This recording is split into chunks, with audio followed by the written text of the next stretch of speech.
To really develop and have the maximum positive influence possible, we need to realize that there is a direct correlation between the extent to which we deal with the internal stuff and the level of success we will experience regarding external things.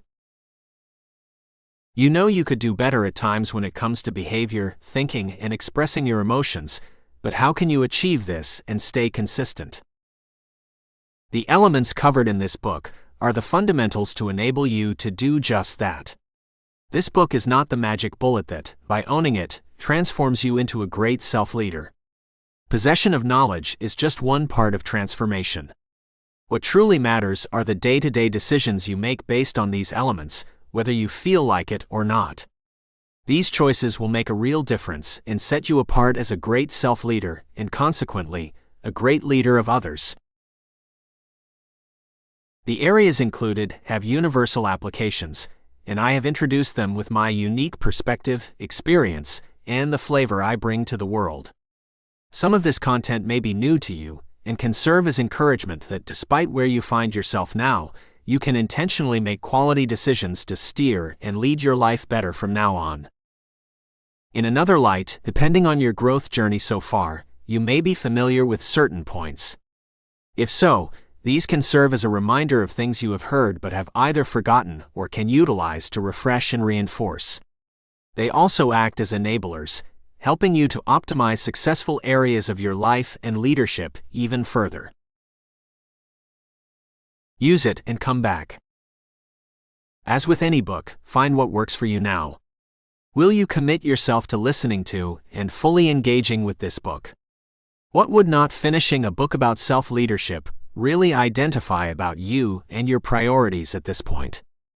For those that know me well, I say things as they are, but always attempt to do so in the right spirit.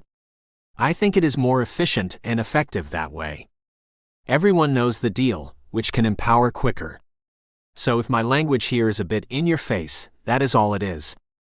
Continue listening, do not take offense as I am for your success.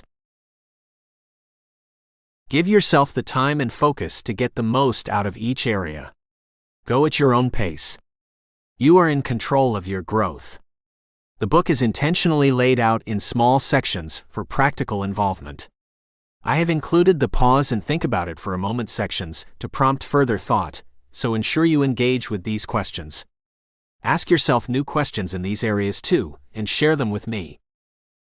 If you want to speed through or finish this book in a particular time, you will be tempted to skip the questions. Sure, you will get to the end of the book quicker, but will you really benefit from what you are hearing?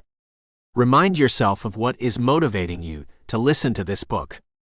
If intentional thinking on these aspects is new to you and feels challenging because you have not yet developed in this area, consider focusing on just one question from each section.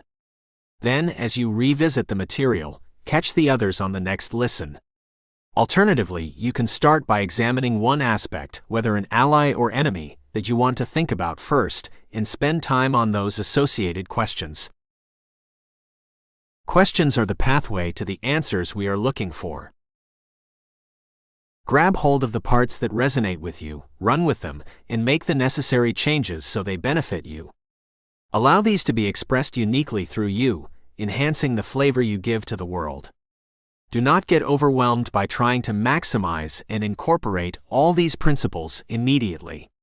Focus on the priorities, pause the rest, and when the changes have become habits and are an established rhythm in your life, return and review other areas you want to focus on. And where you find yourself less effective in certain elements, do not be too hard on yourself. Instead, look at it from the positive perspective that this aspect is now in your conscious awareness.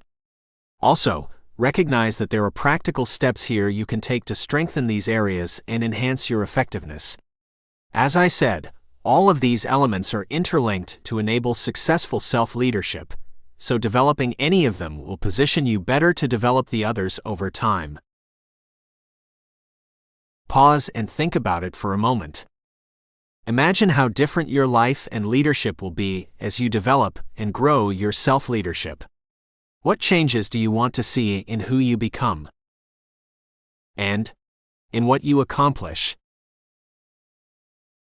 How aware are you of your behavior, particularly when under pressure. How well do you recognize and respond to personality styles different from your own? Is this a cause of frustration, or do you see them as an added benefit, bringing a different perspective and enabling a wider view of things?